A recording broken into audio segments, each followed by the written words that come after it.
మరోవైపు దేశవ్యాప్తంగా అక్రమ వలసదారుల ఏరివేత కొనసాగుతోంది. పలు రాష్ట్రాల్లో పోలీసులు స్పెషల్ ఆపరేషన్ చేపట్టారు. గుజరాత్లో special operations group, crime branch, anti human trafficking unit పోలీసులు చేపట్టిన జాయింట్ ఆపరేషన్లో 550 మందికి పైగా అక్రమ వలసదారులను అరెస్ట్ చేశారు. అహ్మదాబాద్లో 400 మంది, సూరత్లో 100 మందికి పైగా బంగ్లాదేశీయులను అదుపులోకి తీసుకున్నారు. నకిలీ పత్రాలతో దేశంలో అక్రమంగా నివసిస్తున్నట్లు గుర్తించారు. విచారణ అనంతరం వారిని తిరిగి బంగ్లాదేశ్కు పంపుతామని పోలీసులు తెలిపారు.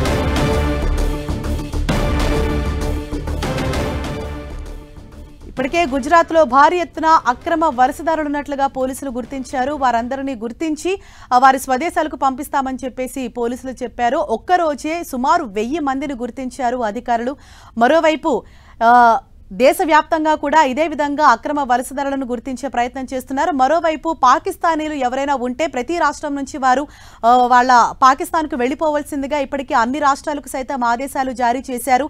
ఈ నేపథ్యంలో పోలీసులు ప్రతి రాష్ట్రంలో కూడా ఫోకస్ చేస్తున్నారు. అహ్మదాబాద్, గుజరాత్ ఇలాగా అనేక ప్రాంతాల్లో కూడా ఎవరైతే అక్రమంగా నివసిస్తూ ఉన్నారో వారందరినీ గుర్తించి వారి స్వస్థలాలకు పంపించే ప్రయత్నాలు చేస్తున్నారు.